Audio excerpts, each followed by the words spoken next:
Welcome to the Business of Us podcast. Okay, how many times do you hear on your team's meetings, you need to be more creative? Well, how about this question? How can I be more creative with my apps ad creatives? Yes, today we're featuring another App Talk interview that covers how creative drives app growth. It was taken by our Peggy and Sales with Megan Evans, Creative Director at ConsultMyApps, during a Promotion Summit London 2025. In this interview, Megan talked about treating app creative as a specialized, data-driven discipline, not just design. Means testing systematically, embracing what works, even if it's off-brand, integrating across the user journey, and using AI to scale strategy, not just production. Okay, without any further ado, let's go.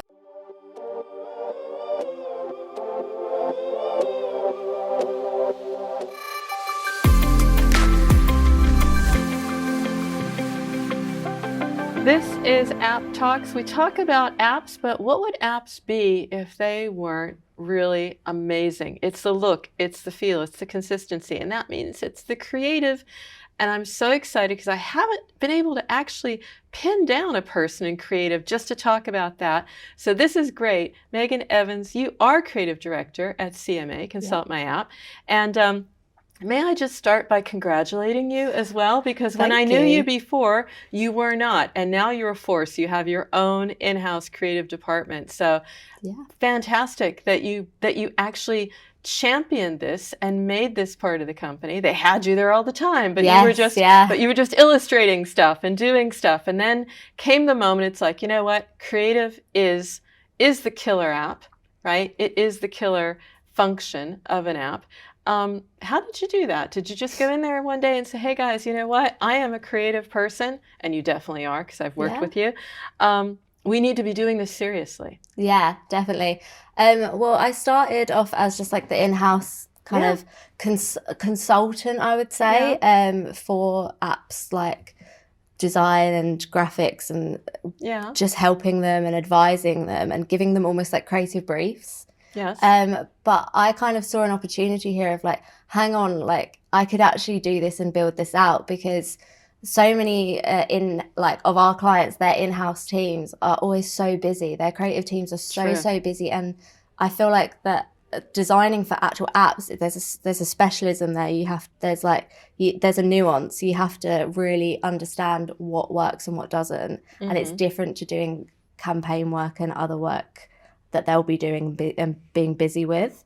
So I just thought, why don't we offer out to do it for them and build out these assets and create it as an actual service arm, and not only doing it for like the App Store, but paid and socials, and then we've even then brought it around onto retention, so building emails, doing UX UI audits, content and content strategy as well. Interesting. Because we design with content first as well. So I kind of spoke to Mike, our CEO, and said, I think there's a big opportunity here to grow out this area as a service within its own right, and we can help blend into all of the other services that we offer. I applaud that because you're absolutely right. Because we always talk about product and marketing. They have to be together. Product is marketing. Well, creative is marketing, and it's also part of the product, you know? And so you have the view into the app journey, and you understand what people are trying to put across in marketing, whether that's on the App Store or elsewhere in campaigns, retention as well. Very, very different from what marketing in-house at these app companies might be doing, which might be focused on UA, most likely. Absolutely. Or just, hey, new feature, or seasonality. They all go crazy with seasonality. Where do you focus then? What is your contribution? Is it more trying to be consistent with the brand, or do you think your superpower is like, hey, let's try this? Because sometimes throwing that wild card in there is not a bad idea. Yeah, I think there's a balance between the two. So we want to make sure, because we underpin all the services, and we can end up doing the creative for all of those services from acquisition all the way through to retention. We do want to make sure there's a consistency there and that the look and the feel and the messaging is consistent. But we do like to try and push the limits there and try and say, hey, what if you test this? Let's just try it. A/B test this and let's try different things while still keeping their brand voice and look alive. So yeah, it's finding that balance and trying to kind of push some of those brands that are a little bit stuck in their ways sometimes and maybe feel a bit scared of A/B testing to kind of push the boundaries a little bit and really basically try and find the optimal creative that is going to push the needle for them and really get users downloading their app and using their app and keep coming back. Do you also find, because I talk with a lot of people in the industry, I mean hundreds in my career, and it comes across that people who built their apps love their apps, right?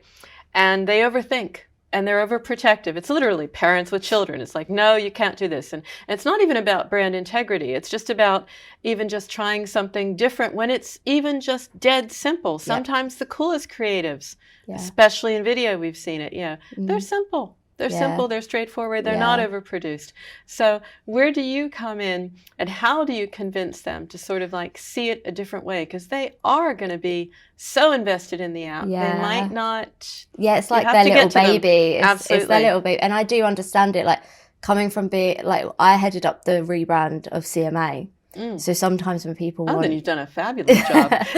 Sometimes when people want to touch the CMA brand, I get protective. I know, I worked with you on layout once. I'm literally terrible. Sometimes I really do have to step back, but I think being able to step in their shoes and understanding that from their perspective, because I do get it. Sometimes I'm like, oh, like I don't want to try this new like illustration or these new color. Yeah, exactly. Yes. I'm really funny about fonts, and all. Everyone in the company that works with me will know that I'm strict with all of the branding. I mean, you have to be, but still. I can empathize with that feeling, but you have to just show that it works. So it's a show and tell situation. Like we've got case studies, we can prove it. We show the uplift. It's kind of like a let me prove it to you. Let me show you that we've done it before and we can do it for you. And we kind of give like projections and what they could get from it and what they can gain and money that they can save by testing, like even the little bits of creative, like in-app events and stuff, like they can save money in the paid sector if they're optimizing their in-app events and having beautiful creatives there as well. So. It must also be, when I'm talking to you, it must also be a little bit comforting as well, because you're not going to come in there like, the full dressed in black and be off the wall. You're very focused also on process. I think that's comforting at some level, because I'm not going to diss creatives at any point, but many of them are not. It's about trying to be new and different, and you're about being consistent, effective. What do you find is a continuous element? We talk about continuous personalization throughout the journey. We talk about these elements that really matter. What is it that companies need to be looking at if they want to be able to use what they have but reach people differently? Is it different elements, formats, colors? Where should they focus? I think what they should focus on is so brand is important, and having a solid brand that's key. Yeah. But they should, I think something that I've learned is not to be too like particular and meticulous about all creators having to be the same and look the same and feel the same. They really do need to focus on trying different things, but keeping the core brand message and values and look and feel alive. But as long as you've got a strong brand, you can drive performance. Oh, there you go. Literally, it's that. But you don't have to be worried like, oh, well, we're always yellow. It's like a yellow might be important, but you can try lots of different things as long as your core brand messaging and your look and feel is still there and you're known and trusted. So I think then that leads you on to being able to be experimental with your creatives. And we are all experimenting with creative. I mean, you're sitting here and you're exuding confidence and you built this up. But I mean, I know a lot of people in the creative industry. In fact, I saw something on LinkedIn the other day, and it was like, we're all doomed. It was like, and it was a very captive post, because they'd taken the thing in LinkedIn where it shows the planes going up, and the planes were all nose down.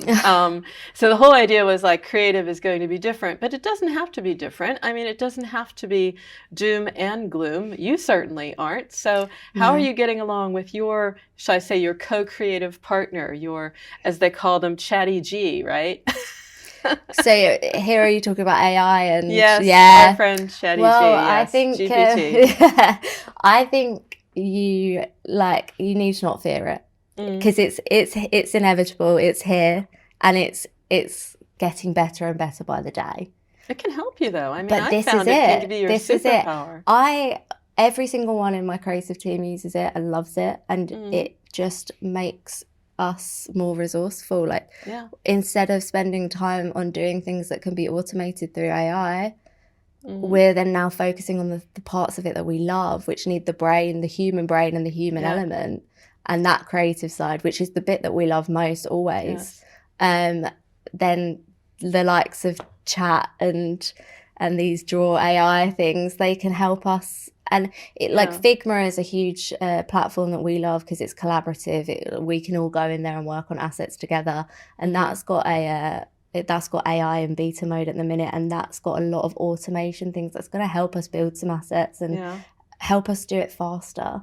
Yeah. But we don't need to fear it. It's not replacing us, or just yet anyway. But I just think if you use it as a tool to help you, it is a superpower. Yeah, it is. Really is. Just learn it, I would say, and understand how to prompt it properly, and understand how it can be super useful for you and help you work day to day. Speaking of that, let's go back a little bit to your day to day. I mean, I'm just curious, what does that look like? How much of that is building and doing and creating, and how much of it is assisting and consulting? I mean, people are coming to you and saying, look, we don't have the bandwidth for this, but we want to do this, this, and that. And you're like, yeah, maybe you don't. Yeah. So you have to be like, you have to lead, but you also have to follow. So what does your day look like? Yeah, I would say obviously we have a lot of different clients, so often my days look very different, and the morning is looking different to the afternoon because I'm working on several different clients at a time. I would say I'm at the minute more like strategically focused on what the testing looks like over the next few months, and then I'm helping my creative designers understand that strategy once our client might have approved it and stuff. So then they'll start building out those design and those assets, and I'll look and I'll check and I'll think, this is the direction that we wanted to go in. Sometimes I'll have a play around with it as well and be like, no, I feel like this particular image is looking better here, or these particular illustrations are looking better here, and I think it stands out better. We're doing a lot of research always on what's working well in the app stores and in TikTok and in Meta and all the ad space. I subscribe to loads of different emails to make sure I'm looking at all the different emails that are looking great. So it's a lot of competitor research as well for these clients, and understanding really what other people are doing in the industry that's working and that's sticking, and then feeding that back to my team. And it fits so well within CMA, because when you think about it, it's about growth consulting, but it's also about growth through retention. It's about the journey, and to have creative as part of that, it really fits. And even for companies who think initially it's like, well, we have people in-house. I mean, do you get people who say, well, we've got then double the team here, don't we? Making them understand, helping them understand that both are essential. Yeah. I always say I like to see it as an extension of their in-house team. Yeah. So we can work well with them and we can help them. We're not going to be stepping on their toes. We're not going to be changing their brand guidelines or anything like that. And the fact that we underpin all the services. Yeah. So we, from UA, ASO to retention. Yes. We can join it together. Yes. So it is important that we know then what's going on in all of those areas if you're working for a whole sustainable growth package there. So yeah, I like to see us as an extension and that we can help them. They're always busy in-house design teams, as I said. So yeah, we'll always check things over with them, and we can brainstorm, like see us as their friend, not their foe. I like that. Yeah. I certainly would. And again, through that journey, that creative, that messaging, that is the linchpin that goes through here. So it helps actually to work with a company that sees that, as well as the brand objectives, because they do tell you that when they engage with you. I'll be looking at some of the case studies, because now I know you're there, Megan. I can bet they're, can I say it, kick-ass? Yeah. Because I know you. But I'm just curious, if you could talk about a case study that stands out for you, what would it be? I've got two that come instantly to mind on different areas, but there was one that we did with Simba Sleep. Okay. And this was more in the paid sector. This is the first time we've ever done a TikTok only client. So I worked with my content strategist, and we kind of did some script writing and then some UGC content for Simba Sleep app. Okay. And we kind of cast a wide, this is part of testing here, so we cast a wide net of lots of different USPs for Simba Sleep. Yeah. And then we figured, what's going to stick here? So we put that all out, and then we found the ones that would stick and that would work best. Okay. And we got those ones that worked best and then iterated on top of those. Different UGC content, but in the same kind of remit, look and feel. Yeah. And then that just skyrocketed and worked really well for us. Because you never know what's going to be viral. I mean, at the end of the day, we are all irrational. So what you think is going to resonate, exactly, it's going to be the one that you didn't. It's like the good and bad and ugly ads. I'm always, which was it? Was it A, B, or C that converted? And it's like, sometimes seriously? It's the one that you don't want as well, which is difficult for brands to understand. It's like, that's not really the best looking one that fits quite well with our brand language and look and feel. Well. And I'm like, it's the winner. Can be the winner 3 times over as well. You can try new things, and it's still the winner. And that's what's converting. Well, and they did. Yeah. It's in your case study, so it worked. Yeah. I'll end up with something, what shouldn't we experiment with? What is something that, because we're always hearing creatives, change them, A/B test. You never really reject a creative, and that depends on the KPIs you're looking at. What metrics are you looking at to decide a winner and a loser? So we know what we need to be doing. We need to be doing a ton of stuff, and then there are people like you going to help us out. So we're set. What shouldn't we be doing? I would say what we shouldn't be doing is changing too much at the same time. So I would say it's mainly about incremental testing and doing things testing at a fast pace, but not too much at once. Otherwise, you're never going to understand exactly what it is that's moving the needle and converting for you. You don't know whether it's the copy, whether it's that you've used yellow or blue or a different image if you're doing all of that at once. It's good to do a big rehaul and a bit of a massive change every so often, just to help fatigue and to change things up a bit. But I think, don't change too much at once and do incremental testing to really understand and hone in on those learnings and just get a bit more granular with it. I like that. Being experimental, but being methodical. Yes. Sounds like you, Megan. Absolutely, absolutely. I mean, you certainly should know it. I was reading in your backstory, everyone is more than a title, right? First commission at the age of 14, is that correct? Yeah. Wow. It was a giant ceramic pumpkin watering can. Oh, okay. I'm trying to visualize that. That's certainly it was actually fully functional as well. But I was at an art exhibition. Someone's dad saw it and said, "I need it in my house." There you go. There you go. There you go. And here you are running your own department there. I mean, onwards and upwards, Megan. That is impressive. As woman to woman, keep doing it. You're on fire, girl. Thank you. Can I say? Amazing. Absolutely. Thanks so much. Thank you.